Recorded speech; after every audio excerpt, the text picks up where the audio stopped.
Welcome back, ladies and gentlemen, to Gears Pro League Split 3, Day 3. I'm Taylor Reflections, though we're joined by Jacob in VPR, heading into our second series. Brother, it's going to be a great one. Team Queso versus Fury 1. Yeah, already we've seen an exciting matchup to start the day off, and you guys would be fools to think we're not going to get another exciting one. Team Queso, a team that has been slowly but surely getting much better each and every week. And Fury 1, they've already kind of set their blueprint in stone last season. They just need to follow along that same plan.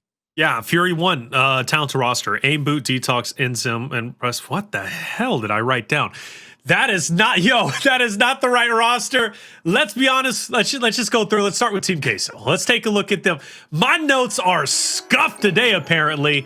We got Jaled, Cristalize, Sleeafer, and Problems. All right, that's Team Queso. Now, Team Queso gave us one of the best and most impressive performances I have ever seen to date on Control, Jacob. They did it last week on Tuesday against Abuelos Regency. They were down 204 to 298, and they came back to win on Regency 300 to 299. So if there's one thing that I can gather from that win, Team Queso, they've got composure, and they are never out until they are completely finished.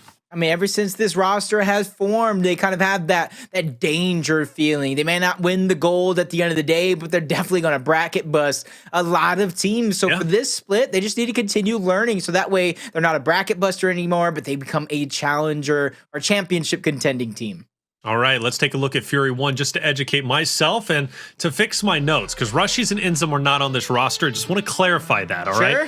Well, I'm very sure. Okay, we got last move, we got Aimboot, Toxiq, and Ventry. Okay, so this is a talented roster. Now, where they do excel is definitely execution. So I'm looking at map 2, map 5 for them to make a big impact, especially map number 3, right? Escalation, which is another game mode that they are quite well on. Now, Control is where they have ran into a bit of issues against certain rosters out there. Granted, I only have a small little snippet of information. We haven't been doing Pro League only, for that long. It's only, at least for Split 3, it's only been a week.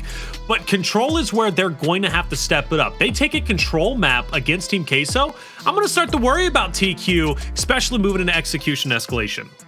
See, I almost had that feeling of last split. It was kind of the controls. They were really catching a lot of teams off guard in that map number 1. Sometimes they're able to close it out. Other times they're not. And that's the thing, that they get so close to victory, they can taste it. It's just that problem of closing out these series. So if you want to try and up your game and close out your series against the best of the best, it starts here against Team Queso, who's already shown that they're a threat to those same top teams.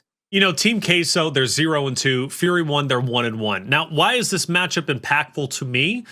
It's about avoiding relegation, moving into the final split. Now, am I saying Team Queso and Fury 1 are going to be relegated? I'm not saying that by any means, but I am saying, you definitely want to differentiate yourself against certain rosters. And this could very well be one of those head-to-head matchups that could be truly impactful as we get towards the tail end. And even not for relegation, but also for just standings in general, giving you a better seeding heading into the major, right? These are things you have to consider when you start looking at matchups such as Team Queso and Fury 1. It's going to be a good one no matter what. And one player that I want to hone in on is going to be Jaled. I'm constantly saying his name whenever he plays because he's getting that kill participation for his roster of Team Queso. 31.62%. That's even higher than Chaos that we looked at a little bit earlier, who was sitting at about 30%. So when you see Jaled out there fighting, you could shut him down. You could take literally the bulk of kills away from the roster of Team Queso. And a lot of that comes in the form of a lot of like Lancer, pistol fire here and there, supporting the team. You heard what I called him during the commercial break, DJ Jaled, because while he's supporting his team, he's like, another one. And he's just spotting players out and just putting damage all across the field. So that's something that we're going to see from this man. It's not the amount of overall damage, but it's the kill participation that we're talking about. He's really just making people chunkable all around the map. He definitely is, man, and you got to respect him for that. I believe, either his, first introduction into Pro League or second, but he's really killed it, and he's kind of taken the reins and said, I'm here for a reason. I'm going to make the most of it. That kill participation is impressive, 30%, number 4 in all of Pro League. So that speaks volumes to me. It really does. Jaled, he's going to provide a big impact. But let's start honing in on the maps for the series. And obviously, we'll take a look at the bans to start off. So Reactor Fury 1 says, get that out of the way. I'm a fan of that. Team Queso has shown that they can play Reactor quite well. So definitely wouldn't want to play them on that map. In fact, they beat Abuelos there 300 to 288 off a massive comeback. And we'll also see Regency get out of the way. Team Queso says, one comeback was enough on that map. We're not going to try and replicate it. If we can get that out, let's get it out. What does that kind of leave us with? Like a district? I see district, Vasgar. Yeah, maybe a tomb thrown into the mix. Ooh, that's the map. I was thinking tomb. I was thinking Ephyra as well. I like the bans away from Reactor because you don't want to go against Team Queso on that map, and I like the ban away from map number 2, which was, I do believe, Regency, because you know how good and dangerous Fury 1 has shown they can be. Exactly. And again, Team Queso, they said one comeback is enough. We don't want to have to replicate it. So we do get District, Tomb, Vasgar, Ritual, and Ephyra. Now, Vasgar for Fury 1. It's going to be a great map for them. They have proven that they can play, Escalation in general very well. Vasgar is one of those maps that, they proved themselves on. It's going to be tough for Team Queso, but make no mistake about it. Team Queso in this series, to me, is the more well-rounded team, despite them being 0-2. So I know it sounds weird to say that, but that's just I'm going to stand by it. But District Control to start off, Fury 1 likes that map quite a bit. Yeah, and I like the way you kind of said that about them being that type of team, to where when I look at these maps, at least maps 2 through 5, that's a lot of aggression. That's a lot of, you can catch opponents off guard. So I agree with you. Team Queso looks like the overall well-balanced team in terms of aggression, defense, offense, everything in between. Man, these match cycles say Fury 1, if you catch them slipping, you can definitely take over the match. So when we get down to the predictions, I'm going to need a few seconds. I need you to go first in predictions. I need to think. I need to mull it over. I'm going to go first, man. Team Queso, they're currently 0-2, but they're 0-2 off of some great series. Let's at least keep it there, including that map 5 against Abuelos. And we just saw what Abuelos did against Rebel. They put up a great fight. So Team Queso is not a weak roster by any stretch of the imagination. So I'm just going to cut to the chase. I'm going with Team Queso here, but my only concern for Team Queso is going to be control. I think they're a great control team. I really do. But they've got to lock it in. When you look at Fury 1, I don't think they're a great control team. I think that is where they're going to, have to tie up their loose ends on. But if they can win a control, I think Fury 1 can win the series. And that's where Team Queso has to be careful. So come out the gate swinging. Map number 1, you're going into District. This is your map to take if you're a Team Queso fan or a Team Queso member. Jacob, who are you going with? See, I just kind of looking at this one, like I said, you got to go the overall balance that Team Queso has, but it's kind of hard because you match it with the map cycle and how you're playing in a moment. Team Queso has progressively getting better, even dating back to last split into this one. And Fury 1, as great as they have been, especially on these map number 1s, even beating some teams, I just haven't seen too much progression out of them. So with that said, I think Team Queso is going to take this whole series 3-1, even if it gets 3-2. I still think they have it. All right. I think this could go to distance, map 5. I really do. And I've said that many times before. I won't get too carried away or harp on that too much. But again, control is where it's going to come down to. Chat, Team Queso or Fury 1. Probably going to be Team Queso, only because Fury 1, they haven't had a lot of screen time as of yet. So Fury 1 still needs to build up that fan base. They still need to build up, some believers in their corner. So it is going to be a Team Queso this time around. And again, because they've been on screen a little bit more. Plus, they've also had, some great showings where Fury 1, again, they have to prove themselves. But what a series to prove yourself than this one right here against Team Queso. This would be a big victory for Fury 1, and one that could very well make them a serious contender moving forward.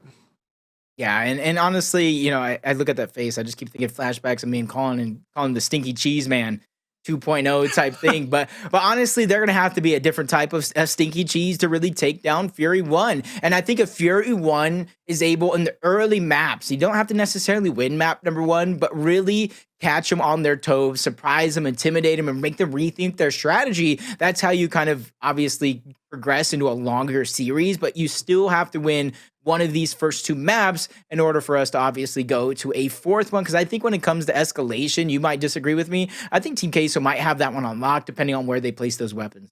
I agree. I do. Again, Team Queso, I think, is just a stronger team here. That's why I ended up backing them up, and they're very well rounded. Their teamwork has proven to be great. Vasgar is a map that Team Queso plays very well. They put up wonderful fights, but at the end of the day, Fury One has also shown that they've got a lot of heart and they can play incredibly well. Jaled, by the way, is going to give, I think, the biggest issues, and I'm glad that we kind of, honed in on Jaled particularly because, for Team Queso, Jaled was the new addition. He ended up replacing that of Xavi, and what a difference he has made for this roster. He's well-rounded. He can do it all. Support. He could slay out. He's mainly leans more towards slaying out and making those high-impact plays.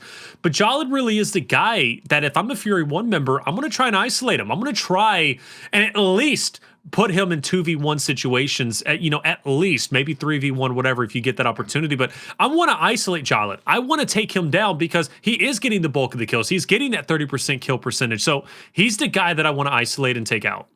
Yeah, and I will say, though, overall, I think the longer each map goes, the greater chance Team Queso has to win it by outthinking, out-stratting, out-rotating their opponent, because Fury 1 has shown that they struggle when it comes to the longer rounds, the longer maps that do happen. They are more of that one-directional aggressive team that we keep speaking about. And in terms of Team Queso, they have Sleeafer, they have Cristalize, they have been on the grandest stage of them all, from LAN to online, from international stage all around the world. So they have that experience that the gear coins and the iron can't buy you in the store.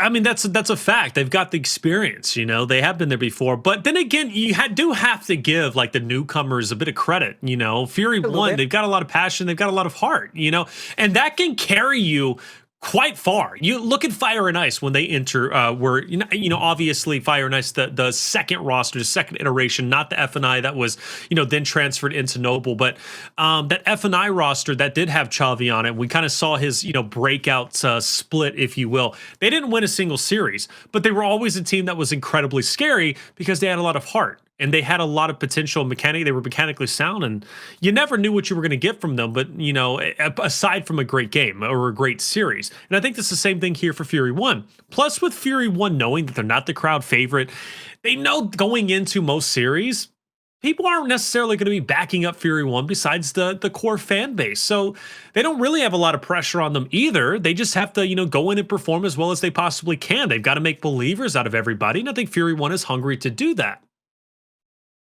So I got to ask you, though, as we kind of know the maps that we're going to play, and we talked about aggression, kind of break us down what you think is going to happen in the initial fight and how one team is going to be able to get control, just in case we got some new viewers out there.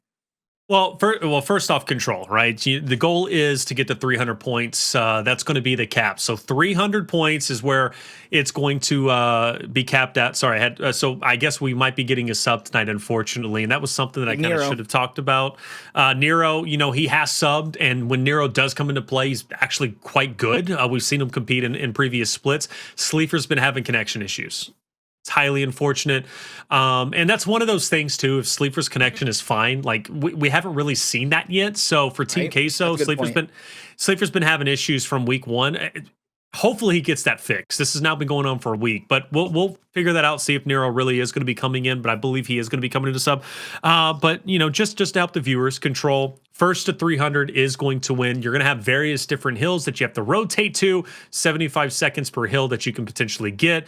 If you have two teams that are inside the hill is going to be what we call contested. Nobody's going to be gaining any points until you get those objective kills, which that means just getting the kills inside the hill. If you are left in the hill, your team's going to be getting points. If you die off and then the enemy team is left in the hill, they're going to be getting points, so on and so forth. And again, they go up to 300. So control is, it's really all about stamina in my mind. You have to have stamina. Yeah, and Blaze said that at the beginning when control was added. Because it's just 10 to 15, sometimes up to 20. Well, we haven't seen 20, but 18 minutes of just consistent team fights, consistent flanks, consistent battles for power weapons and positioning. If you don't have the stamina to think, from the start to the finish, you don't win control. That's the biggest key takeaway from it. Yeah, and kind of mental stamina is a big thing because it's very, very easy in control to kind of get lost in the sauce, battle after battle, things not going your way, and kind of forgetting to really set up around the hills and knowing, because you broke it down of how control is actually played, but there's a lot of little intricacies that kind of don't go without spotlight kind of shining on it, so to say. You know, if you die at the wrong time, you can give your team a very, very bad position. But if you risk your life at the right time, I would think that's maybe about 20 seconds left on the hill. You're going to die. You're going to respawn outward. And that gives you kind of a good spawn, which is why you guys see so many teams abandon the time on the hill, 15, possibly 20 seconds. So that way they can give themselves multiple opportunities. What is it? Plan for the worst, or prepare for the worst, but plan for the best. Or so I said that so backwards, but hopefully somebody out there can kind of get it to where they alleviate that pressure. They know, hey, we came up short once. Let's spawn back up. We have about 5 seconds before the hill rotates on over. No harm, no foul. We can make another attempt at it. Plan for the worst, hope for the best. You know, plan for the worst, hope for the best. And big brain right there, Jacob. Big brain right there. 6'8", bro. You have enough room. It's true. Sure, this head is massive. All right, it's like a well-grown watermelon. All right, it's just huge. Okay, we're going into game. We're gonna see if Sleeafer's gonna be playing. The Sleeafer is gonna be playing, so that's good, right? You know, as good obviously as Nero is, I want to see Team Queso with their full roster without any issues. Now, you did offhandedly ask, what do I think the first initial is going to be like? And I did think Fury 1 was going to have the advantage there because they knew they needed to come out the gate swinging hard. But for Team Queso, they get not only the drop shot, but they also get positioning on the first hill. Yeah, Cristalize, selfless play, sacrificing his life to make sure Problems is able to get out with a drop shot. Immediately puts it to use over the top. Aimboot back to respawn. Jaled gets flanked over the top, though. Sleeafer's going to go down next. Problems saving the day for now, but I might have spoke too soon. They both go down regardless by Toxiq. And last move, Hill going over to Fury 1 with 34 seconds left. You best believe Team Queso is going to try to contest it at least once. Have to. They definitely have to. Plus, they've got spawn control. So this could be a pretty solid hill for them. We also see a bit of a 1v1 between Problems and Aimboot, who's going to be in mid so far. But Killfeed lighting up blue. Jaled, a big reason for that. And great start from him as a whole. Plus, Problems did win his fight against Aim inside of mid. Team Queso will continue their lead. They have positioning on the second hill, and Cristalize is in green to get the Lancer shots to help Problems get the chunks. See the setup. Line of players. Problems with the shock, but gets flashed. Fury. Oh no! I was gonna say last made it through without getting stunned by the shock. That was mere inches of separation, which allowed him to do that. And with that man advantage, you can see what he's trying to do, or at least what he's thinking. Get aggressive, continue to push forward, but the numbers, the Lancers are just too strong. They cannot outlast it, so they're forced to take what they can get. And now that they've set up towards the bottom, they're just waiting for somebody to make a mistake, but I might have spoke too soon once more. They're gonna get aggressive, try to funnel these players out. Ventry's gonna go down. Everything's being lost and tossed to the wayside as Cristalize gets 2 onto the board, a third as Problems takes out Toxiq and almost gets the 4th, but Aimboot breaks through. Team Queso cement themselves on the hill. The scrap time that's left, Fury 1 has no choice but to spawn up and fight for the drop shot. I'm gonna be honest with you, I wasn't a fan of that push from Fury 1. I get it. They wanted to take control of spawns. They just wanted to, just go heads up with Team Queso, but that was a push they didn't have to make in the fashion that they did it. I mean, sending 3 players up, leaving 1 player behind.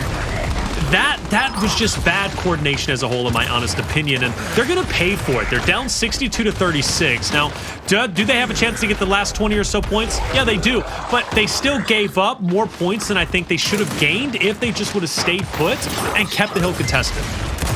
And this is something you learn as such a young team. They know they live and die by the aggression. Drop shot narrowly missing the double kill.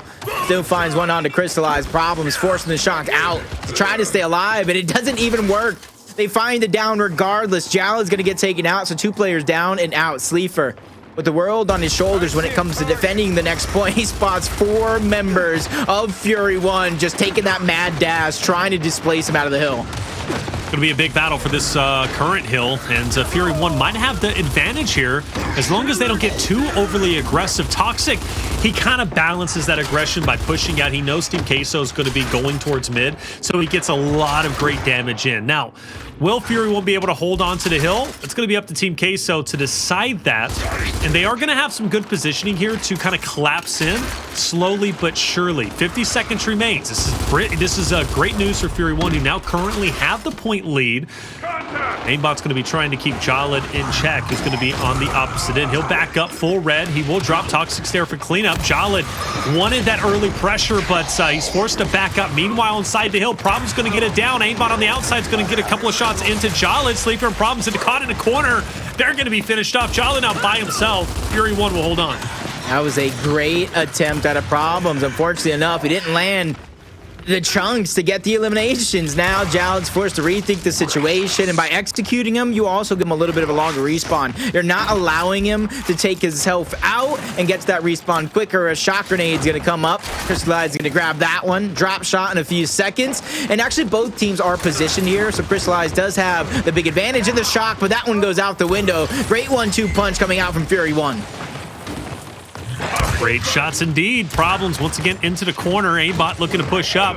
Now he's in a 1v2. He'll get the drop, but Last will send himself flying around the corner and eventually dropped off. In the meantime, Team Queso might have positioning here. Toxiq looking to be the hero. Cristalize making plays, and he'll pick up 2. He'll take the last move, and Toxiq Ventry will also fall. That's 3 gone. Fury 1 now off the respawn. But Team Queso in control currently of the new hill over here at Bandstand.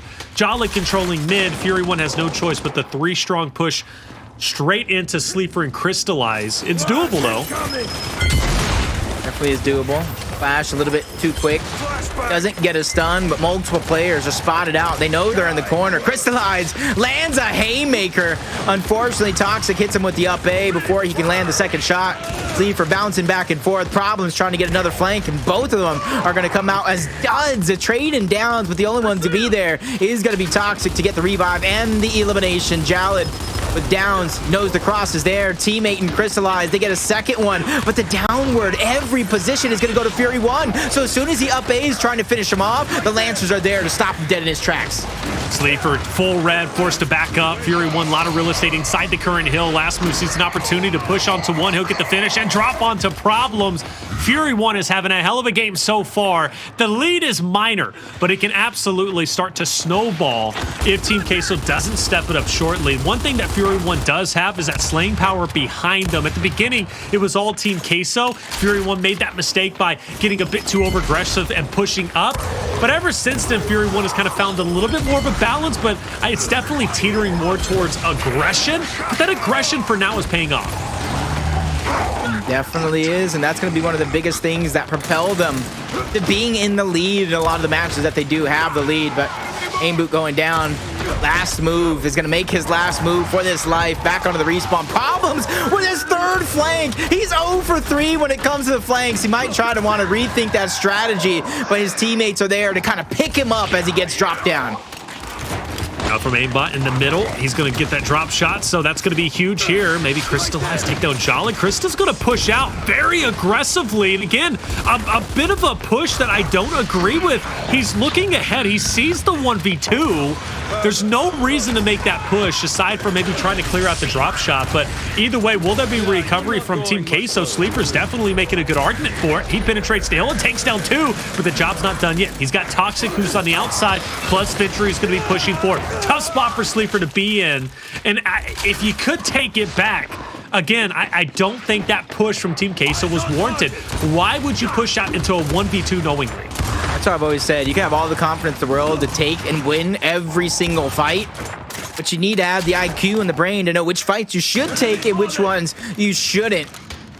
As both of these teams making some vital mistakes in this matchup so far. Aimboot picking up that shock grenade, trying to use it a little bit later, maybe at the perfect moment as he gets aggressed on. Jaled takes him out and that shock grenade. Cristalize, he gets one, gets the down onto another. That's back to back with his back against the wall. Coming up big, Toxiq gets spotted out. Sleeafer sees him from a mile away. He spots out a second player as well. All this information is so vital because it knows and shows Team Queso where they need to put their troops. 137 to 158. It's as close as can possibly be, aside from being tied up, which I'm sure it will be very shortly. I like that angle from Sleeafer. Now, Sleeafer just has to keep strong, but he can't. Problems now. He's going to be put in an awkward spot where he has to back up, but Fury 1's going to be hot on his heels. They want him out of the way. They do not want to push the hill, knowingly that Problems is going to be on their backside. But either way, he does fall, and Fury 1 is making a good argument here to bake the break. They do get onto the current hill, and that puts all the pressure on Jaled and co, but they're not going to live much longer. They do get finished off, but Sleeafer is back on the attack, but he's by himself. He'll go ahead and back up and wait for his teammates to join. I love Fury 1's lack of aggression here. They know they're set up. They have the hill.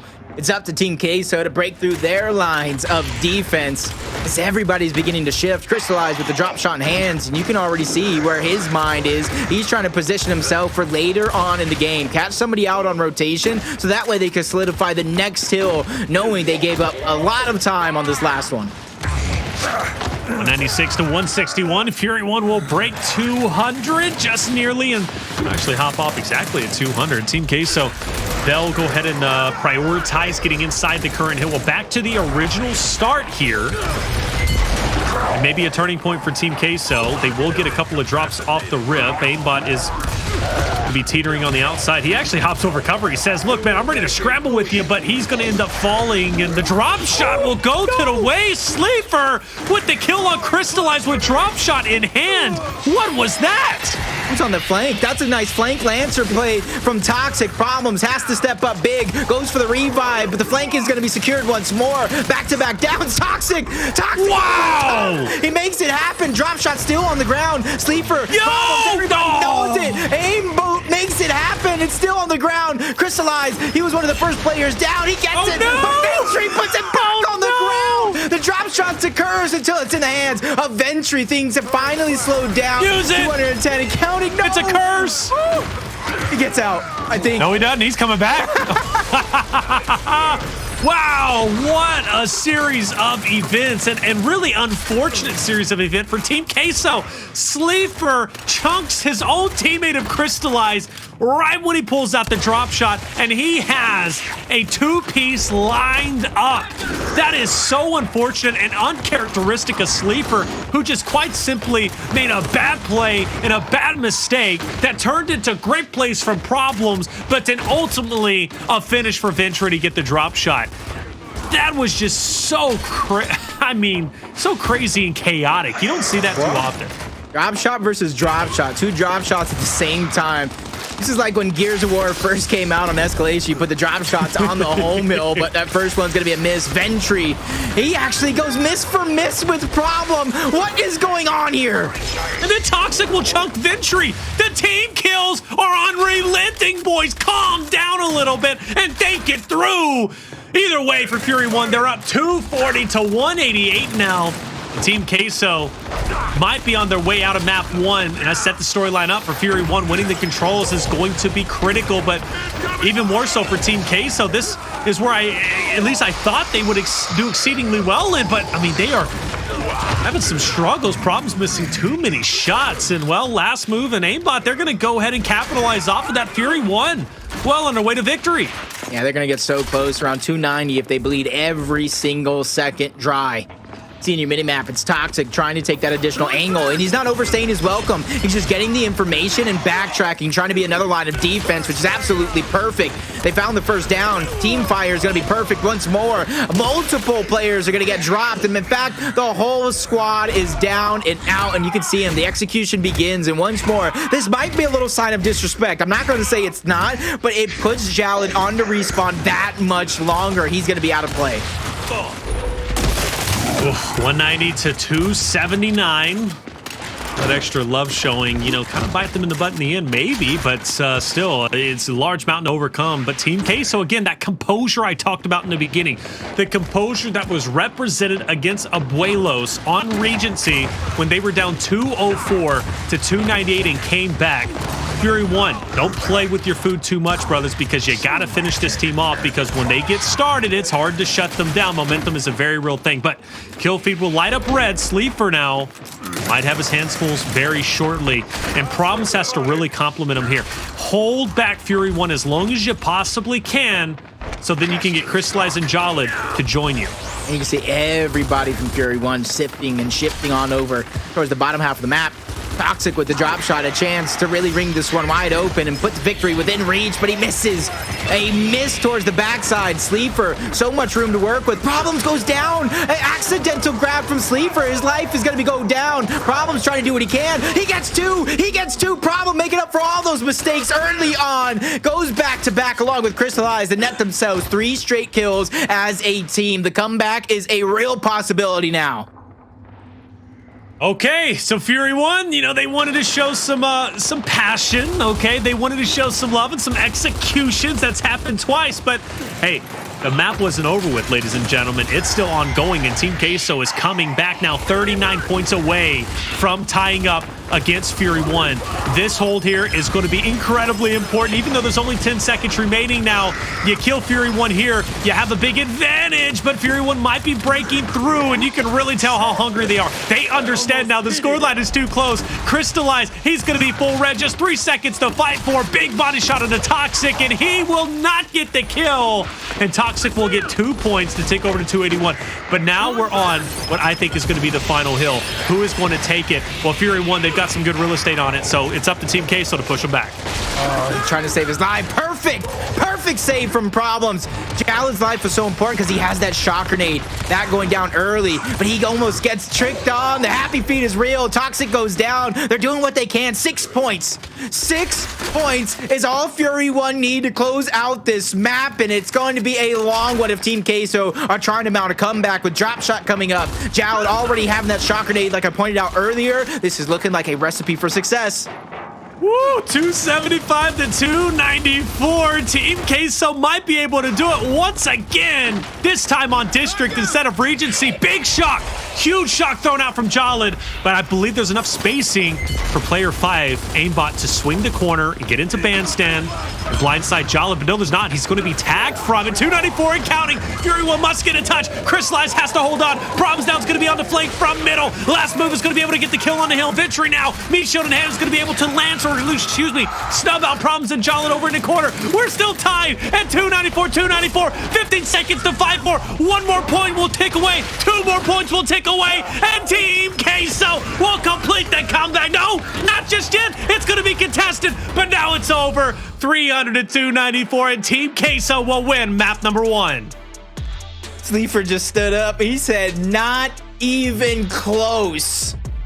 Oh, jokes aside, that was one hell of a matchup that went the distance. You said it was going to be about 18 minutes. Reflections, we got an 18-minute match. I'm telling you, man, it's just you watch enough of it, you just kind of figure, but Fury 1 doesn't feel good to execute mid-map and then lose it all at the end. All right, 300 to 296. That's the composure that I was talking about from Team Queso.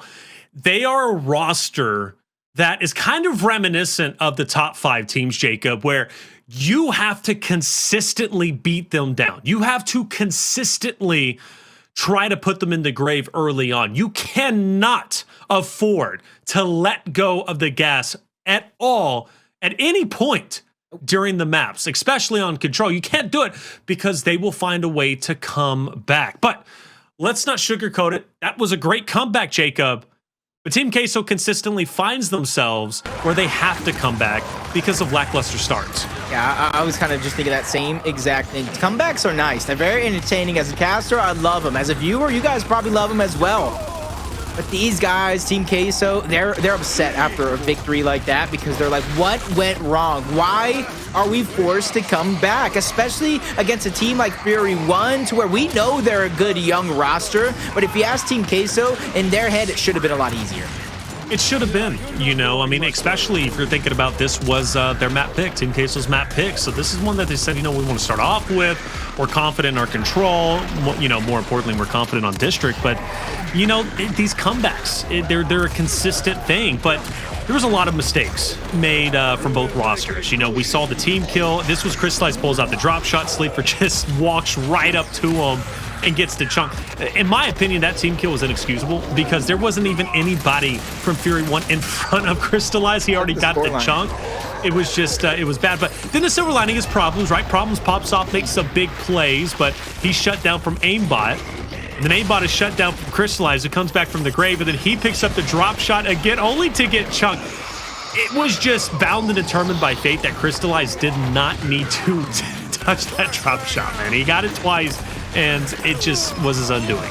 The sad thing about that drop shot and how hard it was fought over, it was a miss. Yep. It was a miss. They got back-to-back drop shots, one on each team, and both of those drop shots were a miss. And at the end of the day, it was Fury 1 who held on to that hill. But, oh my God, when it comes to this young roster, how many times are they going to get close and miss out on a victory? Feel bad I don't know, for man.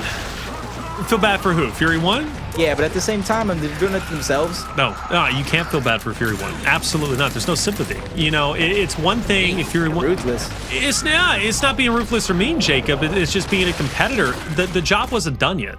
The job wasn't done yet they were, you know, acting like it was. Okay? They were acting like they won the map. They were acting like they were up almost 100 points, which they were, you know, but they still lost. So if you're going to show love like that and execute, and by the way, that was the second execution that happened in that map. If you're going to do that and then lose the map in the fashion that you do, you can't feel sympathetic, okay? Because again, the job's not done. Where's the Mamba mentality? You got to finish off Team Queso. And another thing too, Jacob, Fury 1 isn't going to be able to do that mid-game against KCP. They're not going to be able to do it mid-game against Rise or E United. So they think, okay, fine, we're playing Team Queso. We don't really respect them as much. So let's just play around. Let's have some fun. And look at what it did to them. It bit them in the butt. Like, those hurt. Those make you feel silly, bro. And honestly, it's usually moments like this, a young team, exactly like Fury 1, those doubts go from seeds that were planted into growing trees here in this next matchup. And it's going to take some early aggression, early round victories from Fury 1. I feel like to kind of like balance it back out and bring the momentum, or at least stop it on the side of Team Queso. Because right now, like we keep saying, a comeback like that could definitely bleed into another map. We've seen it in championship finals. We've seen it in regular season. So it's definitely possible here today. But still, though, the fact remains, Queso, they do struggle to close series out, and we have seen that now 2 times. So job's not done for them either. Okay, that was a big comeback. Good for them. They win the control. That's huge. You know, I talk about how important the controls are. But they've got to continue to play at a certain level. They've got to continue try and slay out. And this is another big map. Now, this is where Fury 1 can wake up. Tomb execution, they're great at execution. They have that slaying power. We saw that represented in just a map before. But interestingly enough, Toxiq and Aimbot get hugely aggressive on the low end of Torque-Bow, and they make it out alive? In my head, I'm thinking, what are they doing, boy? But guess what? They're winning the round. They told me straight to my face, we're going to take this map by storm, and we're going to do it in unorthodox ways, and I like that because now from every round forward, Sleeafer in the back of his head is going to think of that situation, and that's going to force the potential hesitation out of Sleeafer. You've got 3 people. Who was that on the backside? You've got Jaled, Cristalize, and Sleeafer trying to kill Aimbot and Toxiq, who are down and reviving in the corner, and then you still lose that. You still lose that. Like, I don't... There's been so many mistakes in this series. I'm not a pro. I've never been a pro. Maybe I'm being too critical. Correct? And chat, correct me if I'm wrong, but plays like that can't happen. If you're going to have that big of an advantage, you've got to win that. Like... But anyways, 3v2. Team Queso does have the advantage here. Last move will get the sniper. Jaled opportunity to connect doesn't. And it's going to put Ventry in last move in a really hard place, especially now. They're going to be finished off, and Team Queso will win this round. And that's going to be tied up 1-1 after 40 seconds. See, I like that right there. They got that down onto Sleeafer very, very early on, but everywhere else around just kind of didn't play into that first down. They got snuck. They got taken down left and right. But for those players that were towards the Torque-Bow, it's got to be a frustrating sight to see to get the down and everything come crumbling left and right. But Fury 1, 1-1 ties, got to be something great, especially after that last loss. Round number 3 underway. Jaled trying to protect middle. Ventry opposite of him. Toxiq will be swinging it wide onto Torquebo. 2v2 once again. Aimbot full red. He's actually got to maintain his spot here. Ventry, though, looking to open up wide on the low end of things. A good response, though, from the team of Team Queso, right? They're seeing through that aggression on the low end of Torquebo now. They're not getting stumped by it anymore. And that's going to be 2 successful rounds back to back. Yeah, I feel like it's hard, right? It's doable, yes, but it's hard to make an all-out push on that side of the map simply because on Torquebo? You're going to get spotted out before. The players in the middle are going to spot you out. So I like the aggression coming out of Fury 1. I just want to see it play more into the middle of the map. Let them get Torquebo, but get your first blood, get your sniper. You can collect both of the shot grenades and those frags. That sounds like a win to me. And I want to say, too, there's a real chance if Fury 1 wants to continue to send 2 players for Torquebo, then Jaled needs to help Lancer out them before they get there. Like, you can easily get it down, at least as far as I'm concerned, from that position. But then again, he is being put in check by Ventry. So Ventry's doing a great job to, kind of taper off that aggression. Team Queso is going to get a couple of downs against them, but Fury 1 can't capitalize and finish them off. So it really comes down to this 1v1 between Problems and Last Move. They're just going to play ring around the rosy. Both of them, tagging each other up, but no one getting the best of each other just yet. But a turning point has occurred, and Cristalize will pick up 2. That was great shots from Jaled in the middle. The angle that they took towards Low's side, and then now they're just dropping like flies as Team Queso making all the right moves. Like I said, if you're Fury 1 and you want to get aggressive, this would be the time to try to switch it up. You're down 3-1. You know the team's running over towards Torquebo more times than not. Just catch somebody out. Because right now, when it comes to the damage over towards the Torquebo side of the map, they're not executed on the amount of damage that they're actually putting out. Because they're putting out good damage, don't get me wrong. Yeah, no, definitely so. The damage, I mean, that's represented in the downs. They're definitely getting the downs, but they're not getting the finishes. It's hard to push that, I get it, but Fury 1, they're an aggressive roster. Probably need to see a bit more aggression here. Now, this could play into the hands of Team Queso this time around. They set up for a 2v2 on the Torquebo, but there's nobody there. The only person that was there was Aimbot, but he's not going to push a 1v2. It's not intelligent. So free Torquebo goes to the way of Team Queso, but because Fury 1 overloaded the sniper side of things, they're able to get first blood and follow up by a second. Toxiq, if he can pick up Cristalize here, this would be big, bringing down to a 3v1. It's already a 3v1. Cristalize now by himself, 1v2. Teammates, remember... I didn't want to get my hopes up. It was looking good for a moment with Cristalize, but as soon as I saw that second player come behind him and he was already weak, it was just a matter of time. They were going to chip him out little by little with the shotguns, drop the meat, and eventually drop him for the round victory. As Fury 1, a switch up of strat. I told you, you just cannot play aggressive in the way that Fury 1 wants to. Doesn't mean you can't get aggressive, but the way they're playing it, Torquebo's not the one. Torquebo might not be the play. We haven't seen that mid-fight that we normally see, Jacob, which I gotta say, I'm kind of missing it a bit. This is great, though, to see kind of something new, but I love that team fight in middle. Sleeafer back up. He gets a couple of bullets or a couple of tags onto Aimbot, but it's not going to amount to much. 4v3. Torquebo's picked up from Toxiq. And it's good that Jaled did pick up Ventry, so he wins that 1v1. So a lot of moving pieces here, and Sleeafer is about to be in a bit of trouble without any help. Problems going on the flank. Problems going on a big flank again. 0-3 on the last map. Can he make it happen? His struggles on the flank continue as Fury 1 tie us up at 3v3. Man, maybe he should just Lancer on the flank at this point. I mean, I think he could have had a big impact there. But there was too much ground that was covered onto player 5, Sleeafer. And I think that was... Sleeafer was the guy that if he stays up there, he can really kind of complement Problem's flank. But Sleeafer, I mean, he was in a tough spot. He was in a 1v2 at that point. So Problems was a little bit too late. Sleeafer didn't stay up long enough as he needed to. We'll have a battle up top, which, again, we don't see too often. Both teams just throwing out wild card plays. Problems. These are quick target shots from up top. Fury, last move. He could have easily turned around and got the elim, but up top damage is going to be there. Forcing out a revive. Jaled, the selfless play to save the day. Bringing it to a 3v1. Toxiq stuck between a rock and a hard place. Throwing a Torquebo in the mix. He's able to get one, but instantly shut down as a 4-3 lead is going to be taken right back from Team Queso. All right, Team Queso leading 4-3, 2 rounds away from a victory on Tomb to take a 2-0 lead in the series. Vasgar coming up next. Could be a great map for Team Queso. Really could be. But they've got to win 2 more rounds. And it's not going to be easy with the way that Fury One's been playing. They've been playing actually incredibly well. Jaled, 8 kills. We talked about his 30% kill percentage, or participation, I should say. And, well, he's representing that here on Execution here on Tomb. 2v2 for the Torque Bow underway. Aimbot's forced to back up to get to the pickup onto Toxiq. They're going to go ahead and push right back into Sleeafer, but nobody's dropped yet. Quick revive. Not too much to worry about as getting back into the mix. Angle is trying to be taken up top. That's Last versus Cristalize.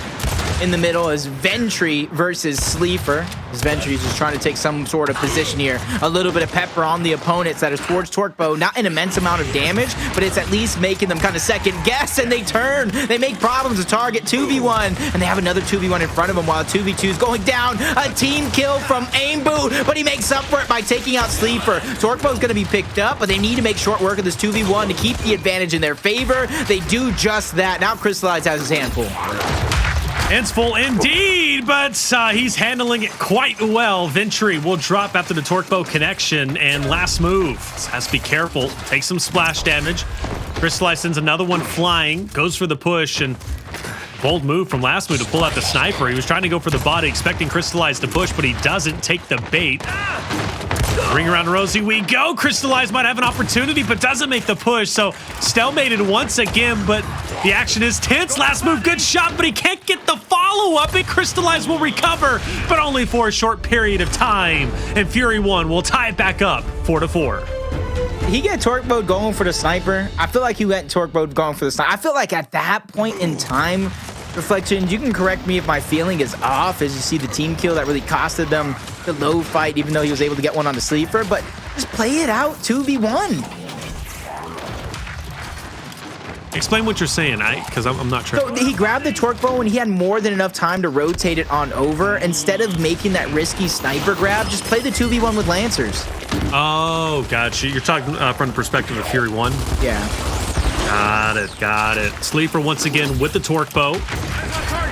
So go ahead and back up and get away. Now 4v4, so nobody lost onto the side of Team Queso this time around, but someone lost for Fury One. He gets just a pixel of Toxiq.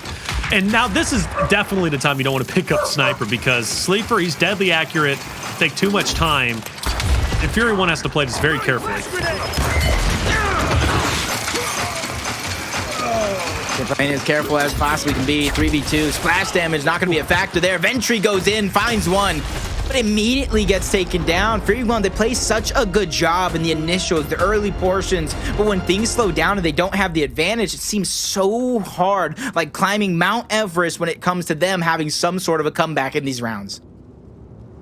Potential final round here. Team Queso put themselves on map point. See if they can close it out. The potential is absolutely there, but you got to give faith to Fury One as well, because they've been resilient. They really have been, and they've been answering back when they need to. We'll go back to the same default kind of breakaway initial 2v2 for the Torque Bow. Jaled being very aggressive through middle, though. He's got to be careful. Could be in a bit of a predicament. He will drop off. Ventry, though, last alive now, because the final Torque Bow is definitively won from Team Queso, and they will close out map number 2 on Tomb, 6-4, Jacob, and take a 2-0 lead. And just confuses the heck out of me right now that Fury One was so much more successful when they spread out the map, when they didn't have that tunnel vision on over towards Torque Bow. Team Queso, you said it before the match started, the overall better team by the stretch, and they show it here on Execution, and going up 2-0 in the series over Fury One. Will Fury One win a map? We'll find out after this quick commercial break. And welcome back, ladies and gentlemen, to Gears Pro League Split 3, day number 3, and 2 maps out of the way, and Team Queso taking a 2-0 lead. A magnificent comeback. Map number 1 on District, 300 to 294 is where that ended, and then on map number 2, Tomb Execution, we see them take a 6-4 victory, therefore leading 2-0 over Fury One, commanding an answer back on Vasgar map number 3. And I could be wrong here when it comes to this map on Execution. I feel like Fury 1 wasn't necessarily playing their game the entirety of the way through. They were playing into the hands of Team Queso. Their aggression makes it to where I feel like they could have had a better time playing in towards the middle. A lot of those strategies up their sleeve when they stretch the player towards the top side were very, very successful, and especially the following round where Team Queso was having to take that extra second to spot out the players, figure out where they're actually going. So it makes me wonder, is they a team that are eventually going to develop into a more strategy-based team instead of all aggression? I don't know. The reason why is because they're just a younger roster that comes from primarily the Challenger Series, where aggression is of the utmost importance, and you can get by simply by being mechanically better than other rosters. You can get by being, you know, just more aggressive than the other team and kind of impending your will. That's not going to work in Pro League. That's not, that's, you know, as you know, Jake, like that's just not how it works. So you have to be more well-rounded and be comfortable with playing, you know, giving different looks, which I think Fury 1 did, or playing a bit, you know, more passively to kind of think through things. So is Fury 1, you know, comfortable doing that? I'm not so certain they are. And another thing too, they're a roster that's not, emotional's not the word, but, you know, I don't know, maybe overly confident, not cocky, but overly confident, to the point where Fury 1 wins a couple of rounds or a couple of fights, and then they're like, man, we got this. Like this is our map, this is our series. And when they start to kind of, you know, lose a little bit, they get derailed. So Fury 1, they just got to lock it in and play their game round after round and map on a map basis if they want to try and get this, because they're a talented team, but they just kind of fall short. And one person that fell short on tube execution was Ventry. He went 7-9 with only 6,600 damage. He was the lowest in the lobby by far.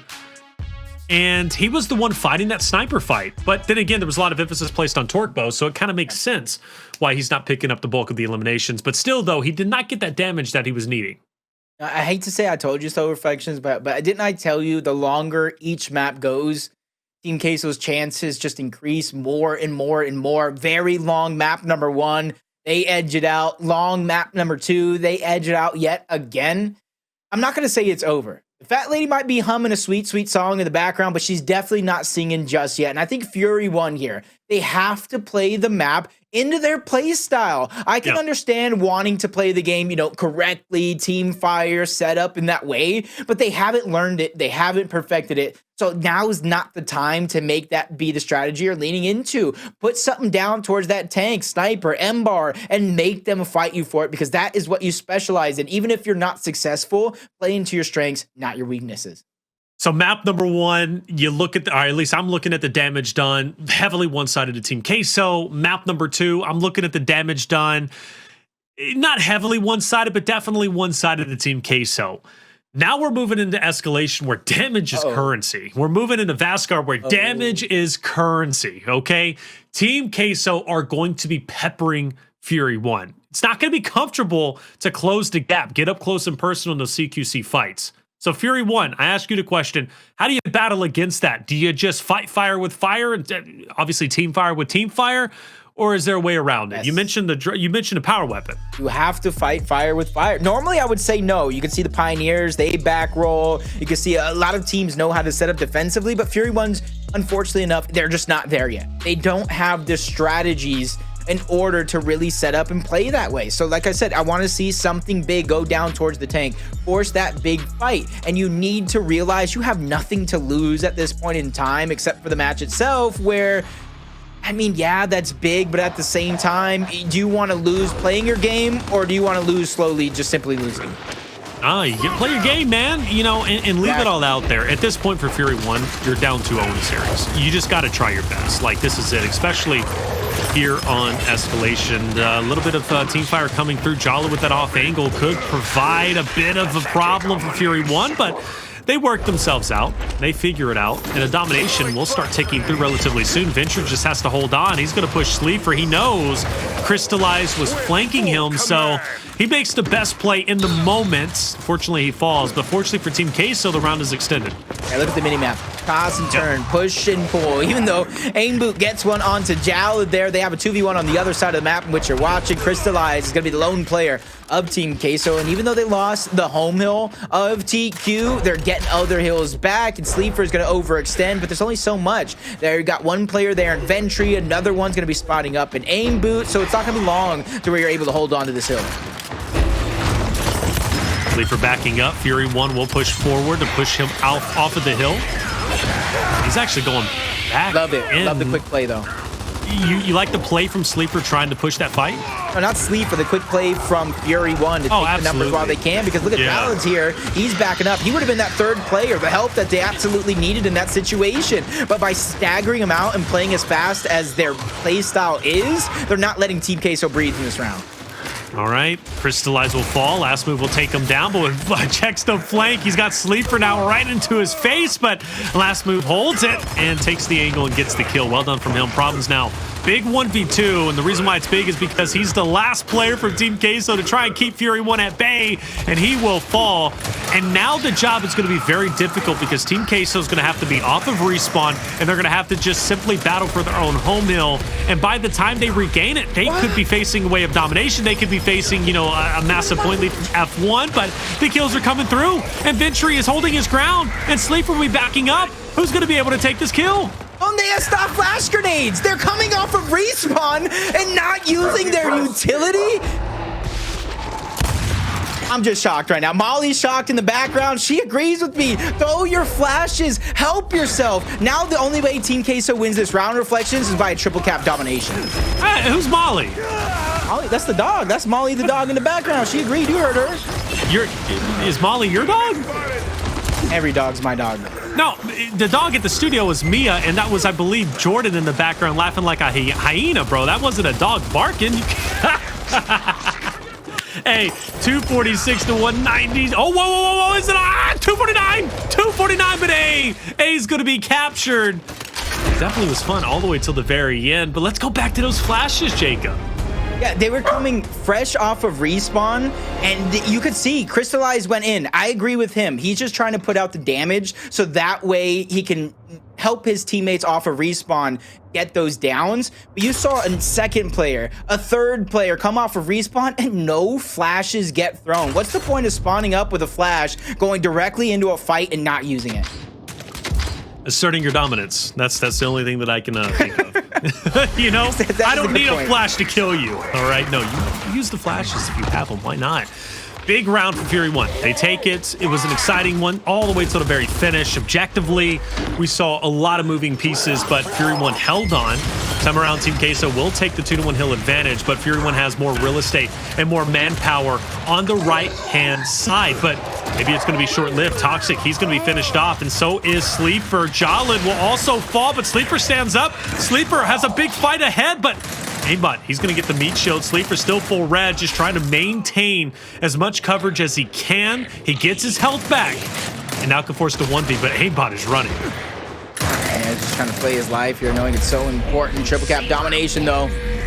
They are going to get on the hill. That is going to be Toxiq to prolong this round. And a great lead, though, for Team Queso. They're going to get the second hill once more under their control, and Fury 1, hopefully they can learn. Throw those flashes, but three players, Sleeafer trying to get the extra angle, bites off more than he can chew. Fury 1, quick to strike. They take him out, and now they have a 2v2 on this side of the map, a 1v1 on the other. And if Jaled doesn't watch where he's going, he's definitely going to get snuck. He's got to be careful here. Absolutely. Getting snuck obviously would be terrible. He does see Toxiq, so he should be fine in that regard. And who knows, maybe even Jaled can make the move onto B himself, especially with Sleeafer behind him. And I think they need to make that move because the pressure for Fury 1 from A over towards C is very real. And Cristalize is the last bit of defense for Team Queso, and he's going to be finished off very quickly. Sleeafer now is looking at a wall of Fury 1 members pushing into him. It's going to be almost an impossible fight to win, and Sleeafer tries to run away. Honestly, at that point, just push forward. Almost felt that little scoot. It was that little scoot that he did. Rubbed his body against that cover and gave up that audio cue. And you can kind of see it. They didn't know he was there until he scooted in that moment. Either they heard him or they saw his character kind of peek out. Jaled, no sneaky plays for you. You get spotted out. Problems as well. Aimboot making the call, the rotation on the other side of the map, but it's going to be a split push coming out from Team Queso, but they have to strike sooner rather than later because 2 hills uncontested for Fury 1 will mount a comeback. 192 to 164. Fury 1 with the win condition. This makes this push from Problems and Jaled so important, and they will manage to make it happen, and they get A just in the nick of time. But Fury 1 continues to pressure up past the spawn of Team Queso. Big kills coming out from Last Moving Co. Jaled and Problems. Now, Problems is looking to sneak a hill, and he's going to try and do it with Jaled. Ventry doesn't know he's there. That's going to be a good connection. Ventry's also going to be, I believe, sideswiped. I'm kind of looking at where his teammates are at, but no. Problems just trying to hold it on as long as possible. This round is still anybody's round. I mean, Fury 1 can make this happen. See a flank, 2 kills there. Ventry and Aimboot, they go down. Last move stuck in a 1v1 against Cristalize. That Cristalize just backtracking. He's taking his time, not wanting to give up the easy elim. Even though Last Move wins it, Cristalize wins the round. And Team Queso will tie us up at 1 round apiece. And if you guys are just joining us, first off, where the hell have you guys been? Second off, Team Queso, a 2-0 lead in the matchup, but Fury 1. That's been the story. I believe on side station as well. Do have it. Okay, never mind. That's nothing that I should be saying in the chat. That's fine. 18 to 18, we are starting up. We did miss 1 round, fair enough. And Team Queso did take that round that we lagged out on, so it's going to be 2-1, last round of the first half. You lagged out. I saw it. That thing was crazy, man. It was definitely so crazy, stupid. man. Just like this one. Don't even troll Jaled. You didn't see anything. Popping a dome from the middle with the bolt talk. Already putting a team down. A team down with the Lancer. That's going to cost Last his life, and you can already see the overextension. Team Queso, triple cap domination for a moment, but Ventry in a 1v1 keeps their lives going. They don't have to bull rush on the other side of the map. Oh, wow. That was oh, no, he dumps over, but comes back in. Unfortunately, will die off, and that's going to be from the flank of Aimbot, who takes him out. So 2-1 hill advantage, though, over to the way of Team Queso. They're holding on tight. They're winning the fights that they needed to win, Jacob. That's going to be another 2 down for Fury 1. The only thing they have to do is get that straggler away, right? We know Vasgar, those stragglers make a big impact, and Aimboot finds his way onto C. He'll get the decap, and now he's running away for his life. He got spotted out a mile away. I like the route that he did take, but Sleeafer taking a better route, making sure that player does not escape. Cristalize, Problems trying to hold on to their hill. Problems gets dropped. Cristalize has no other choice but to continue to try to back up, hold on to their home hill. That side of the map is there, so he'll be back off of respawn, but Cristalize in a 1v1 gets the trade. On the other side of the map, 2v1. Ventry getting any sort of elimination here would be big, but he gets shut down, so Team Queso will remain in control of at least 1 hill. Right, in control, like you said, of 1 hill. That's going to be great for them with as big of a point lead as they have. This could be huge. You got to capitalize off those misrolls. Don't let Aimboot now do it to you. Sleeafer, you got to get the kill. He won't.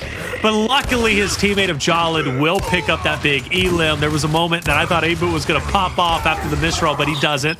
Even though, good effort. 25 seconds away from victory is going to be Team Queso. Fury 1 last-ditch effort. They're pushing for C. Great bolt talk shots from Toxiq. Cristalize backing up just enough. He knows his teammates are going to come off a respawn. Double utility from him and Problems. Last one is just trying to get the cap, but he gets denied that opportunity. That's where he should have probably put out that team fire. Jaled's going to go down. Problems met with a brick wall. That is that Lancer. Now they can finally return for that triple cap that is going to be needed. As you see, Fury 1 desperately trying to make that mad dash across. They have less than 10 seconds to do it. Less than 10 seconds, but they're making it happen. B's going to be decapped, and once again, Fury 1 is making a heroic effort to lock in another round that should have went to the way of Team Queso, but it's not over with just yet. There is hope, and Jaled picks up a couple of big kills, but it's still not going to be enough. Now fighting for the life is Team Queso once again, and the last-ditch effort from Sleeafer is going to fall a bit short, and Fury 1 will do it once again. I can't believe that they continually do this. And Vasgar, that clockwise, counterclockwise, always rotating map.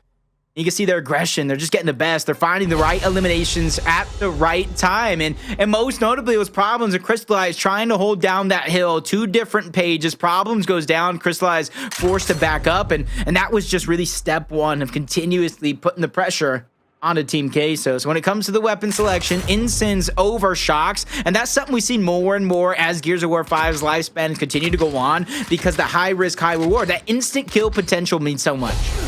No retreat. All right, tied up 2-2. Those rounds hurt. Those rounds hurt, but they help Fury 1 without question. So again, Team Queso, one of their struggles is closing out maps, closing out series, and now at this point, closing out rounds. The potential for them to win could potentially be there. Ventry throws out an instant. That'll split the dividends between Cristalize and Problems and gives them an opportunity to take Problems down. But Cristalize will continue to push forward, but it doesn't matter. It was a great hold from Ventry's perspective. You can see a little bit of split up. I didn't really expect this, but it's going to work out regardless. Aimboot gets one, unable to get the next. That neutral hill is going to go on over, so the round will be prolonged. Ventry just trying to deny and take down any player of Team Queso who oversteps their boundaries, and that's why Cristalize, the experienced leader of the squad, making that right play. You cannot go in trying to play hero as an individual. You need to sacrifice those little seconds, the short seconds here, so that your team spawn up. That way you can make a team push. 100-50, Fury 1, decent lead so far. Team Queso now forced to try and come back. In the meantime, we see two distinct pushes being set up. One of them is going to be starting a little bit early. That's going to be Sleeafer pushing up. Great instant kill onto Aimboot. Now, it's up to Team Queso with the three-man push onto F. And Jacob, they're making it happen, but it really comes down to Sleeafer once again. Great body shot, but followed up with an even bigger shot from last move.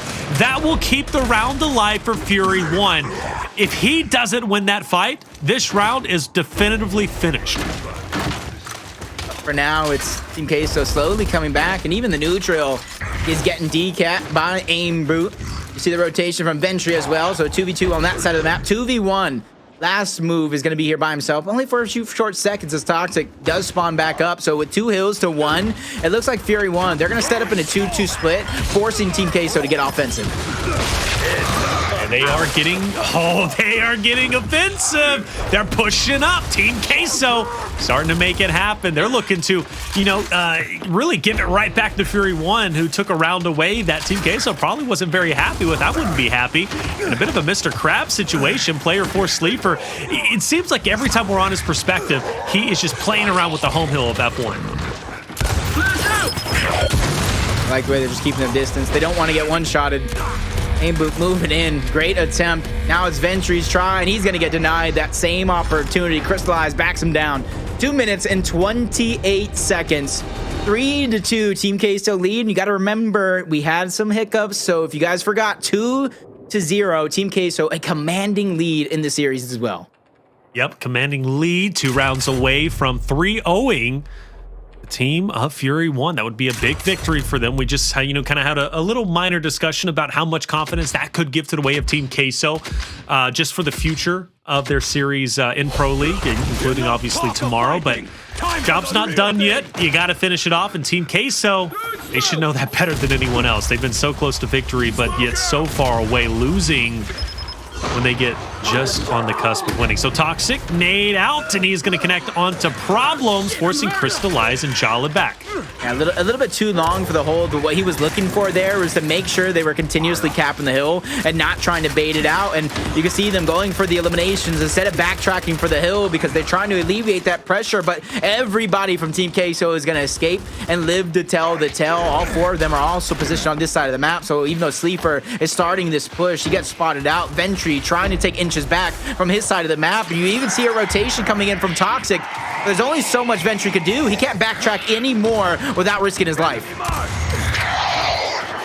All right, so, but that's good though, and that's even better. Problems going for the push. He'll take down at least 1, but that's okay, because getting that 1 player out of the way means now it's a 2v2 instead of a 3v2, but what a connection that was, not only for the Nasher from the last move's perspective, but also the incident that Sleeafer making it happen once again. We talked about Sleeafer and his connection issues in the past, but today it seems like it's, been relatively smooth sailing, and Sleeafer has been making the biggest impact, at least here on map number 3, Vasgar Escalation. I mean, that's been something from a lot of Sleefer's teams, especially when there's power weapons that he can really put in his hand. So this is really saying something as Problems tries to go in. Retro and Lancer is going to take out Cristalize, down out Problems. Hill is going to switch on over. Ventry and Fury 1 are going to get that 2-hill-to-1 control back underneath, but Aimboot's getting aggressed on. He spots it out, makes the call, and you can see it in your mini-map, and that's why I love the addition of the mini-map, of the push and pull, what ego and happens when you take too much position on one side of the map and how the other team reacts to it.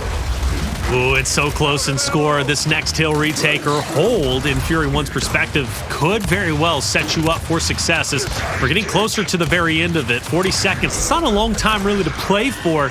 The Team Queso manages to get the decap on that, but only for a short period of time. Fury 1 will recover, but will they? Sleeafer once again from the shadows, Jacob, looking to make a big impact, and he will. Meat showed up just in the nick of time. He had Aimboot going in for the chunk, but no dice. He'll be finished off, but a valiant effort nonetheless. But even so, Sleeafer losing that fight. Problems will win his, and Team Queso will keep the 2-1 and the win condition. Yeah, that seesaw continues up and down, up and down. This show goes as Fury 1 have the lead for now. 15 seconds of that lead as see Cristalize getting flanked. Did he get the call that he needed? No, he did not. Doesn't turn in time as Aimboot makes the saving play, keeping all of his teammates alive. Almost goes for that triple cap domination as all that action is just for the neutral reflections. They still need both of these hills, the side home hills. Definitely do. Fury 1, though, they're looking to make an effort. And Jacob, we've seen this now twice in this one game alone. And it might be possible. I don't know. There's so many moving pieces, but luckily the kill feed for Team Queso is lighting up blue just a little bit, but the 2-1 goes back into the favor of Fury 1. I don't know if it's enough. It is enough. They've done it again. I do not want to blow my voice out, but Jacob, Fury 1 is making it hard not to. I'm sitting here doing the maths as if they could win off one, and they just said, guess what? They ain't even gonna get one. They're gonna take them all. And that's how you assert your dominance of your Fury 1. As I said, just keep playing into that aggression. It's working. You're able to slip past because you've seen it there. It was a 2v2 going down, but the player ran past his enemy to flank Cristalize, saving his teammate from possibly going down. Oh, man. How many times can Fury 1 do that? But more importantly, how many times can Team Queso give a round away? I mean, I don't want to ask them because they might just give it away again. I mean, dude, but I'm asking you. I'm not asking them. I mean, endless. I think that answer doesn't have an answer. Is that your answer to the answer? It could Is that be your one, answer it to the could question? Be a million. Yeah, exactly. Inception. You're answering, you're giving an answer with the definition of an answer. I don't know how that works. It's circular reasoning, but it works out. That's fine. We'll accept it. Cristalize, push it up, but no dice is going to be taken down, and Fury 1 will control the tank. At least as of now, they'll push forward towards F, of course, making Team Queso's job on the opposite end that much more important. Really said, Problems is on that side of the map. He said, Cristalize, we have a problem, bro. I gotta leave you here. He got stuck in that 3v1 blender, but it was for the greater good. Look, they capped the neutral. They found the elimination. They're sneaking past his problem with a Lancer yet again. Sleeafer towards the top side. A trade of Incen's going to go down, but the triple cap domination sound going off. Multiple players making that mad dash, trying to get the decap. That's going to happen, but the eliminations are coming through in favor of Team Queso as they find another one. Unfortunately enough, they're fighting in the spawn of Fury 1, but Cristalize. He's going for the revives. Yo! Get your finishes! You gotta get the cleanups! It was right there! But now, things just got a little bit more spicy, and Jaled will win the fight on the F, but a recovery for Fury 1. But Jacob, how many times do we need to read the story of get your team finishes, bro? Get your finishes! Get your finishes! You can see instead of being able to extend for the neutral because of that, they're having to fight back for every single inch of the map. Meanwhile, it's Team K's who are racking up the points. They're almost about to double up that score line. Finally, something's getting broken. They're able to press through and take away that Team Queso home. But at this stage in the game reflections, they could certainly, I want to say hope, win off two, but no, the comeback is possible. Comeback is definitely possible. I mean, I'm a believer in that at this point. I mean, as many times as I've seen it, not only from map 1, but also here on Vasgar Escalation between Team Queso and Fury 1, like, yeah, comebacks are always possible. I don't care how close you are. Fury 1, though, trying to hold on towards their home hill, but they're not going to have any luck. They will transfer over towards Z and take that for the 2-1 back into their favor. And if I'm Team Queso, I'm a little bit nervous. You know, the scoreline is still relatively close enough to Fury 1 to potentially still win this. So if I'm Team Queso, one more good team fight and you secured the round, but you got to win it. But Fury 1, they're wolfpacking hard. Aimboot looking like he could just run through anything there for that moment. Solidifies the elim. Sleeafer goes down. Fury 1 in the last-ditch effort. I was thinking in my head, they're going to need a full squad wipe, and it's coming to fruition. Triple cap domination. Problems needs to be the hero. In fact, he's going to be the zero. He gets nothing, and Fury 1 pull the round out from underneath the feet of Team Queso, and now go on map point. I mean, bro, how many times can they do it, Jacob? I told you the answer doesn't have an answer. It's infinite. I need an answer though. Like that, it's not acceptable. I'm getting sick of seeing this. Like Team Queso hold on to the round. But I mean, really though, Fury 1's wolfpacking, Jacob. Like when they band together, bro. Like they, at least in this map against Team Queso, they're unstoppable. What have I been preaching? Play into your strengths. Fury 1 is going to win games by aggression, catching your opponents off guard. And sometimes it takes being with your back up against the wall, having no choice but a squad wipe for Fury 1 to take it. But they're on map point. They have a cushion. They have 2 rounds, and all they need to do is win 1. Okay, so Fury 1, yeah, I gotta respect their composure. I gotta respect their ability to just always see light at the end of the tunnel despite them being down. They never give up, and I love that about this roster. At least in this map number 3, they're getting serious now. They know their serious life is on the line, and they're not going to make it, or they're not going to let it go to waste. Like, they're just simply not. They're making the most of it, and I really do respect that about F1 here. I like this angle from Cristalize. I do. He's making the most of it himself. Speaking of making the most of it, but just can't stay alive long enough. Unfortunately, last move is going to get the best of them and get the drop in conjunction with Aimboot. So Will Fury 1 will take the 2-1 hill advantage. Once again with the control. Like you said, 2-1. They get that elim on the other side of the map, so they're going to be able to hold on to the neutral hill. How they play here. 2v3. They do have a little bit of advantage. You see Problem slowly but surely creeping into the play. He's going to back down Aimboot for a little bit, but Toxiq's going to go down. Ventry makes the play to try to keep this one evened up at 2 players on this side of the map. You can see Aimbot at the top. He's just relaxing. He's taking a little break here. Smoke! Oh! It's fine. He can take his time. Enemy mark! He can. There's nobody pressuring that side of the map. The information means they're not getting pushed on this side of the map, so everything's smooth sailing, or at least at this point. Team Queso, at that point, just watching this miner play, like they make the push forward towards F and then they immediately back up. It's almost if like there's a breakdown in communication or a breakdown in objectivity of where they want to go, Jacob. It's like they're struggling to really see where their next play is going to be. And I think that's really represented by how many comebacks we've seen from Fury 1 and Team Queso's inability to hold on to a lead and close out a round. It's simply because Team Queso's communication doesn't seem to be in a good spot. And it doesn't.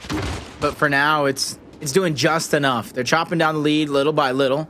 On the other side of the map, Aimboot with those brand new ensigns going to have to make a push because 2 hills to 1. You don't want to let them slowly but surely gain that lead right back, but a missed ensign is not going to get him the elim, but it's going to get him some positioning. But I feel like he's just taking too much time here that it could go down to the wire. I mean, that'd be par for the course from what we've been seeing here in map number 4. Or map number 3, excuse me. Either way, though, Fury 1, I still hope. Jaled, you have to win this fight, brother. You really do. Jaled, you got to win that fight, and Fury 1 will take the 2-1 back just in the nick of time, Jacob. And in true fashion of what they've been doing for the entirety of this Vasgar, it's over. Fury 1 wins 5-3. And I mean, that is, what, 3-4 rounds that they win on the back of just, what, 10, 15 points. And I want everybody just kind of continue to play and realize how they're winning it. They're winning it off of aggression. They're realizing their numbers on one side of the map and pushing the other side of the map when it is advantageous. Team Queso, they're just playing a little too slow. They're playing a little bit in terms of defense, when we've been saying it for, I feel like at least a year now, and if you're not getting aggressive, you're likely not winning the matchup. That has been the meta for such a long time. And honestly, those two first maps, Team Queso making the moves first to take advantage over Fury 1. They switch it up all together on Vasgar. And guess what? Now we got a map number 4 in our hands. I mean, at this point, I'm so worried for Team Queso because, again, they struggle to close series out. And it's, let alone maps. But at this point, I've seen Team Queso now have leads in series. They had a lead against Abuelos, or at one point, I don't think they had a lead in their second series, but it's just Team Queso's inability to get over that hump. And we've seen that so many times. Fire and Ice is one of those, most recent kind of teams to do it, but even Elevate, you go back to Elevate roster kind of struggled to do the same, where they struggled to close out series and close out maps. And Vasgar I knew wasn't going to be a strong map from Team Queso because I looked at the stat lines, especially when they played against Abuelos and lost 5-3 in the same fashion they lost here. But it's at a certain point, it's inexcusable on Team Queso's perspective, much like it was inexcusable for Fury 1 to lose Regency in the fashion they did. Team Queso had 3 distinct rounds where they should have won, and they just needed to hold on to one hill, and they couldn't do it. They literally could not do it.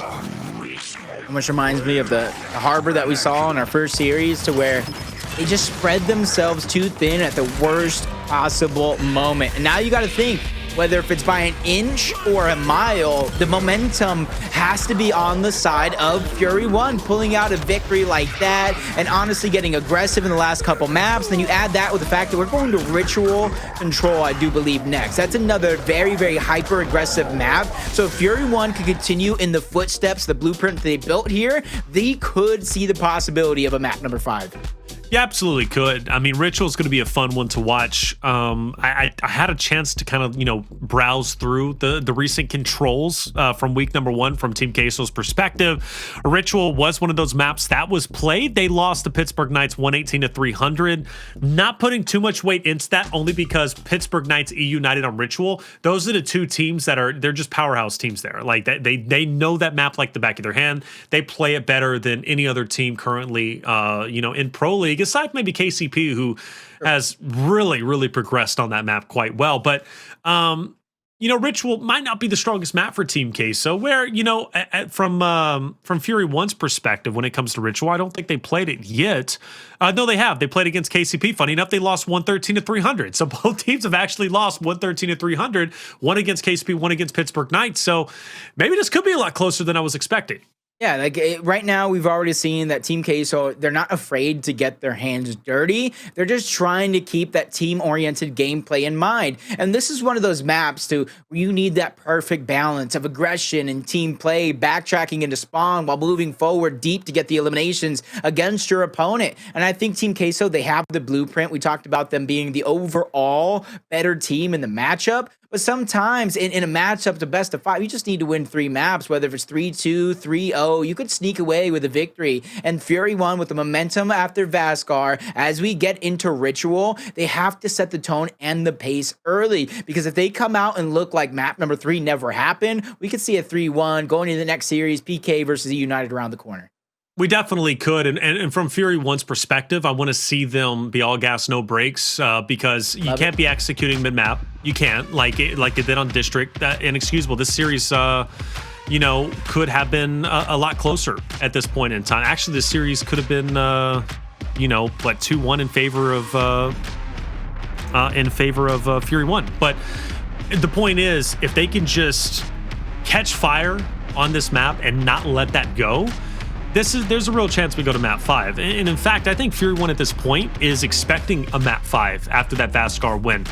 They came back so many times, and Team Queso in the back of their mind are like, can we really close out this series?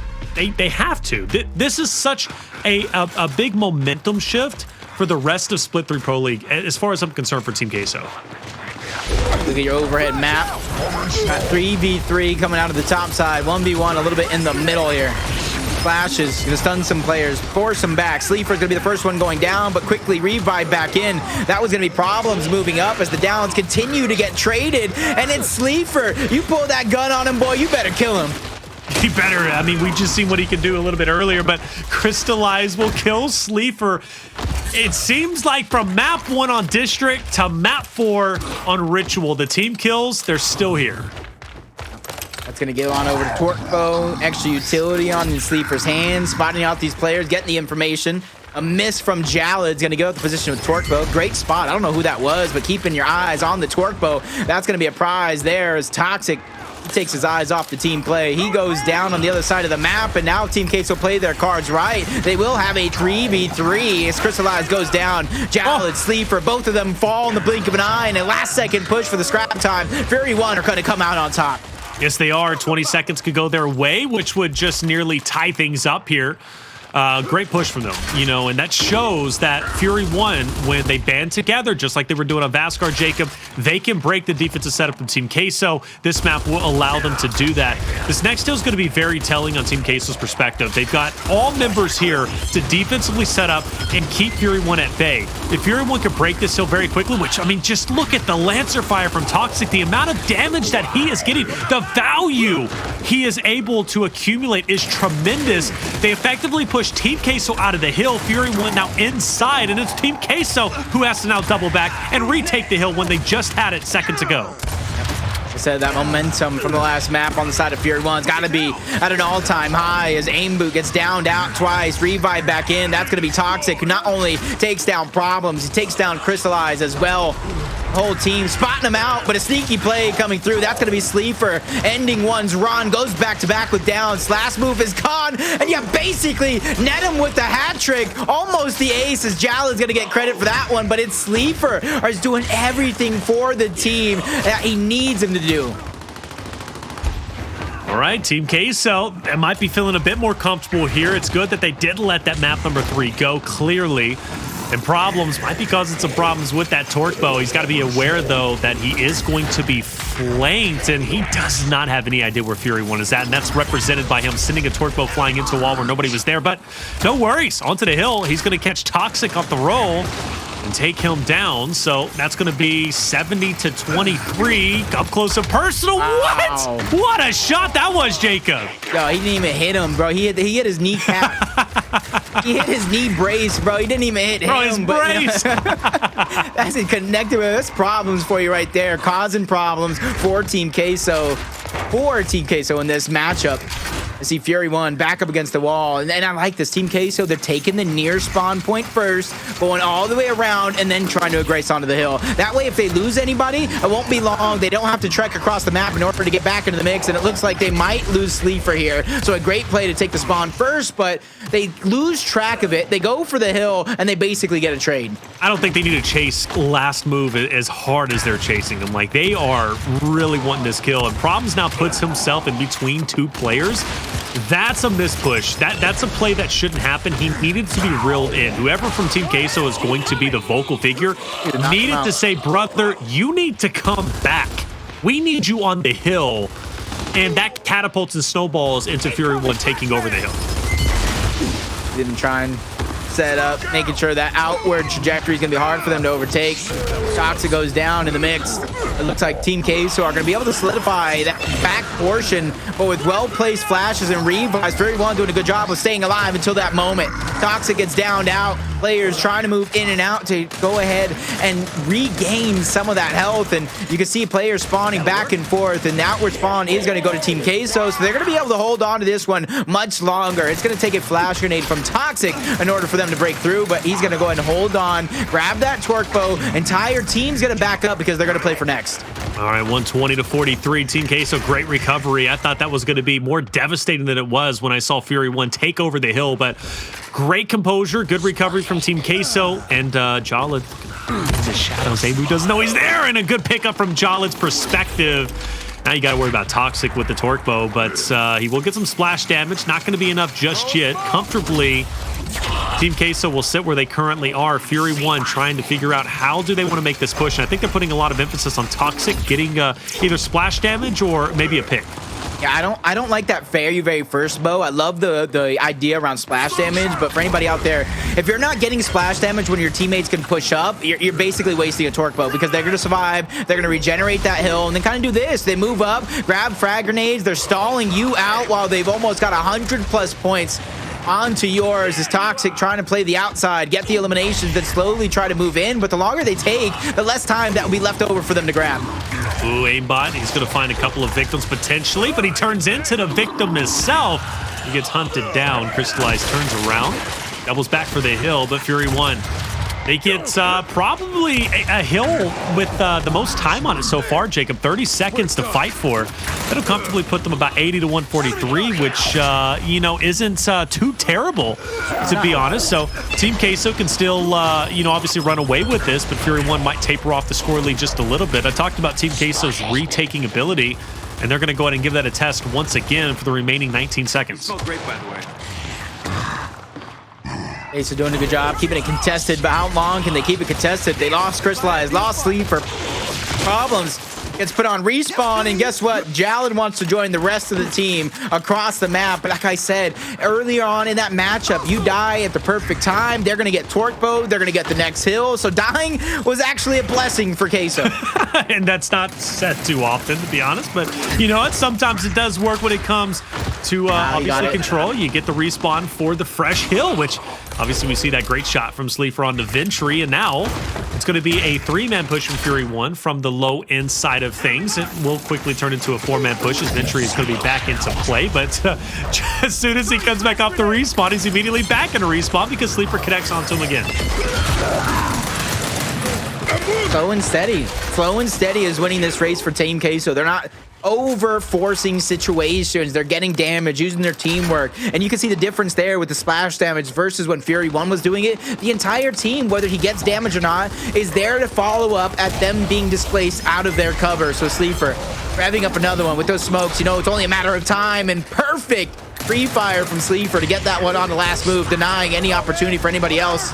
Ventry getting aggressive without any backup. It's going to cost him his life. And slowly but surely, they're just getting taken down one after the next, forcing the entire team of Fury 1 onto respawn. 180 now to 70. Jacob, Team Queso can absolutely do this at this point in time. You know, they're more powerful, I think, when they're coming back. But imagine now that they have this lead, they don't have to come back. Yo, they can continue to play their game as they know how to do it. I don't know. I don't see Team Queso in this position often, but I'm happy I'm seeing it now. Yeah, with the gas prices the way they are right now, they're running out of gas, and I don't think they have enough left to fill up the tank again, but I could definitely be wrong. 130-point lead for Team Queso. Looked like a well-placed frag. We got to give them credit for dodging it for that moment, but they're only going to live an extra second as Toxiq and Last, they move in to clean up those downs, holding on to the hill while simultaneously trying to take the spawn. Toxiq, he oversteps, he goes down. Problems, double lancers. There goes 2 downs, but you can see the rest of the reinforcements are well on their way. Reinforcements are up. Team Queso's making a push for it. Ventry knows that the cavalry's incoming, and this is going to be a hard and difficult hold, but on the outskirts, he knows if I can lock this in, Sleeafer's not going to have that off angle, but he doesn't have a choice. Sleeafer's going to take him down, or it should be, I believe that's Cristalize, I apologize. Sleeafer will move up. Aimbot now swinging wide. Team Queso fighting hard, but Fury 1 holding on even tighter. And they're going to hold on, man, and they don't give it up. And in fact, they also get the cherry on top, which is going to be Ventry getting the torque bow. If they get 3 to 4 consecutive team fights, they will be within reach of Team Queso. With that said, they haven't won 3 consecutive team fights this map. Okay. That's nice splash damage though on to Cristalize. See if they can come out with team fight victory in number 1. Is Queso doing a good job of not only pushing these players back, but inserting themselves in the hill to get the contestation. Jaled's finally going to get dropped. Torquebo able to displace a player, and with a well-placed flash, Toxiq moves in to get the down. Back-to-back he goes as Aimboot gets 1. 3 players down and out, and Fury 1 wins their first of what's going to be needed many team fights. Now, see, Jacob, I got to put the blame on you, brother, and I hate to do it, but, you know, there's always got to be one dude that's going to cast a curse and match, and you said you don't see Fury 1 coming back from this, and you didn't want to talk about gas prices and this and that, which, by the way, too early for that, because I'm hurting because of those gas prices, okay? But 113 to 203. Fury 1 might very well be able to do this if Team Queso is not careful. They did it on Vasgar. At this point, I'm not counting either roster out of this game just yet. Yeah, it's hard to count them out. But with players of Fury 1 still, as the hill rotated, getting picked off across the map, staggered out, this is the moment. You haven't made that push. Wait for your teammate to spawn back up before you make it, but they're going to go 3 versus 4. Waiting. Ventry has a long way to go before he's going to be able to enter this fight, but they're doing a good job of backing down the players as Aimboot goes in. He gets that first one. 3v3 will continue, though, with Team Queso having possession of the backline. 22 to 113. Team Queso, they've got a great lead. If they can win this fight here and extend their lead to 250 or so, they're going to be relatively safe. But this is also a hill that they lost pretty convincingly off of the start, right? So, and that was off of Fury 1 wolf packing in, but Sleeafer is outputting enough damage to allow his teammates to Cristalize to kind of flank around. But unfortunately, he's going to fall. But maybe the silver lining is Sleeafer still clutching up, and he will, Jacob. And that's going to be another torque bow. At this point for Team Queso, getting to 250, winning that fight, having the power weapon, they are in fact well on their way to victory road. So now I'm starting to agree with you, and that's a great shot on the Ventry. Victory road. It looks like Team Queso is really just trying to collect them all one by one. Another player is going to fall. 20 seconds. That's scrap time, but that is a couple of seconds closer from Team Queso closing this one out. And since they spotted those players over, I would love to see them bleed every single second drive, but they're going to leave 10 on the clock. Something to kind of work with there in that moment as Sleeafer kind of rethinks. He knows that they're not going to be able to push through, so it's that additional angle that they're trying to possess.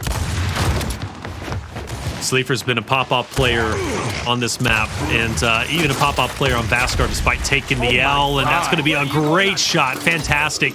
Puts it to the ground. Last is going to get hit up or at least have to reposition here. And all the time, Sleeafer continues to move up. He'll take that trade. Honestly, I'm okay with that because my teammates are on the hill. I get the trade. I take one out. That's going to lessen the numbers of Fury 1 who now have to get overly aggressive. They have to get desperate, Jacob.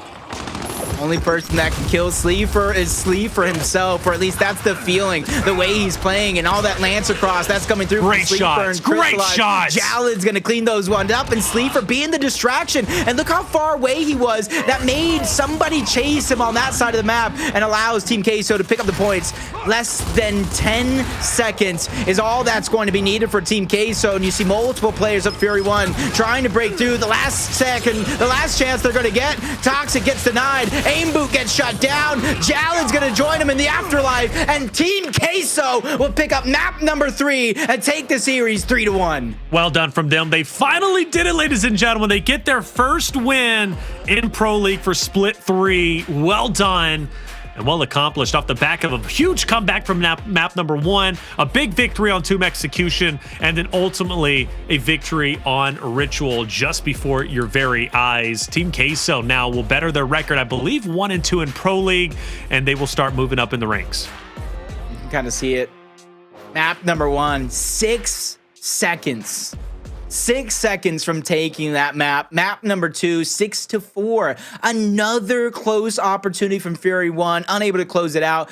That could have been a 3-0 Fury 1 lead, but the inexperience continues to reign supreme with the squad. But on the other side, Team Queso, like I said, this is a kind of a proving match for them, saying, hey, we're not at the bottom. We're not the worst team in the league, even though we haven't beat the best yet either. Oh, by far, they're not the worst, but they're not the best. Like, this is the thing about Team Queso. This is a great series from them. They win.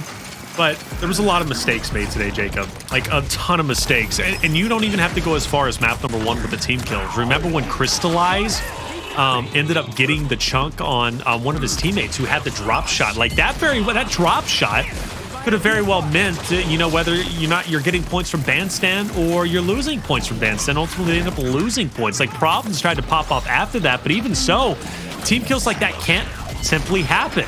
And even look at Fury 1, like Fury 1 making that big push on the second hill on District, pushing up when they shouldn't have. Or there were times where we saw, I don't know, pushes from, I don't even know who to point out, pushes from, certain people on both of these rosters where, they would push into 1v2. And it's like, what are you doing? Hang back, stay with your team. There was a moment out here on Ritual where that happened, where there was no reason to chase a kill.